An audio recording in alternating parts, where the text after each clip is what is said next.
তো বন্ধুরা দেখুন, আজ আমি চিড়ের পোলোয়া করব। এখানে আমার 250 চিড়ে, দেখুন মোটা চিড়ে ধুয়ে আমি এরকম ঝরঝরে করে রেখে দিয়েছি ভাতের মতন করে। এখানে এবার এগুলো দেখুন উপকরণগুলো আমার। এখানে আছে কড়াইশুঁটি আছে ছাড়ানো 100-র মতন, 50 আছে কাঁচা বাদাম আছে, চীনা বাদাম যেটা বলছে, ঘি আছে পরিমাণ মতন দেবো, চিনি আছে 50-এর কম, একটা গাজর কুচোনো আছে, বরবটি আছে 10 থেকে 12টা কুচোনো, কাঁচা লঙ্কা আছে ঠিক এইভাবে কুচোনো, এখানে গরম মশলা আর তেজপাতা আছে, আর এখানে আদা কুচোনো আছে, কিশমিশ আছে, এখানে জায়ফল গুঁড়োনো আছে, লাস্টে আমি যখন নামাবো তখন জায়ফল গুঁড়োনো দেবো। এখানে সাদা তেল আমি কড়াইয়ে বসিয়েছি। আমি এখানে প্রথমে বাদামগুলো দিয়ে দিচ্ছি বন্ধুরা, বাদামগুলো দিয়েছি। বাদামটা যে ভাজা বসিয়েছিলাম ভাজা হয়ে গেছে, আমি তুলে নিয়েছি। এবারে দেখুন আমি ফোড়নগুলো দিচ্ছি চিড়ে পোলোয়ার জন্যে। দুটো দিচ্ছি তেজপাতা, এখানে দিচ্ছি 3টে ছোটো এলাচ আছে, 3টে দারচিনি আছে, আর লবঙ্গ আছে 3-4টে, আমি এখানে দিয়ে দিল। আচ্ছা, এখানে এবার আমি দিয়ে দিচ্ছি গাজরগুলো,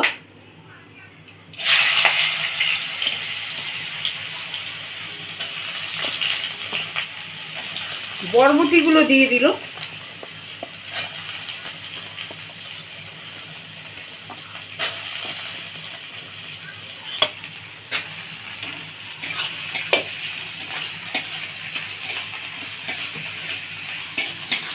আমি যে গরম মশলা তেজপাতা ফোড়ন দিয়ে আর গাজর আর এটা বরবটিটা যে ভাজা বসিয়েছি, এটা ভাজা হয়ে গেছে মোটামুটি। আমি এখানে দিয়ে দিচ্ছি কিশমিশগুলো দিচ্ছি, কিশমিশ দিয়ে দিচ্ছি, কাঁচা লঙ্কা দিচ্ছি, আদা কুচনো দিয়েছি, 2 থেকে 3টে কাঁচা লঙ্কা এমনি ছিঁড়ে দিয়েছি, আদা 1 ইঞ্চির মতন একটু কুচিয়ে দিয়েছি, নুন দিচ্ছি পরিমাণ মতন। এটা আর একটু ভাজা হবে। কড়াইশুঁটিগুলো দিয়ে দিচ্ছি,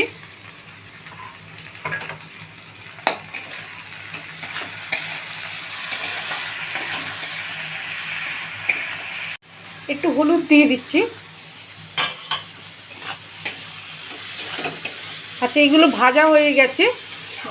যেরকম চিড়ের যেরকম পোলাও করেছে করে সেরকম যেরকম ভাজা অনুযায়ী সেই অনুযায়ী ভাজা হয়ে গেছে। এবার চিড়েগুলো দিয়ে দিচ্ছি আমি। এটা মোটা চিড়ে আছে,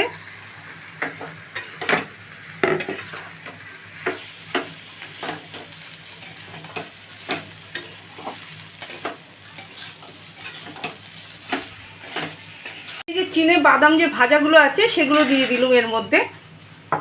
আচ্ছা, এর মধ্যে আমি একটুখানি দিয়ে দিচ্ছি সাই গরম মশলা গুঁড়ো, অল্প করে দিলুম, একটু জায়ফল গুঁড়ো দিচ্ছি, একটু জায়ফল গুঁড়ো দিয়েছি, চিনি দিচ্ছি পরিমাণ মতন। পোলোয়াটা একটুখানি মিষ্টি মিষ্টি হবে, যার জন্য একটু মিষ্টিটা বেশি দিচ্ছি। ভালো ঘি দিচ্ছি। আপনারা আমার সঙ্গে থাকুন। যদি রেসিপিটা যদি ভালো যদি লাগে বন্ধুরা, বেশি বেশি করে শেয়ার করবেন, লাইক দিয়ে কমেন্ট করবেন, কমেন্টের উত্তর দেবো। আর আপনারা আমার পাশে থাকার জন্য অসংখ্য ধন্যবাদ আপনাদেরকে বন্ধুরা।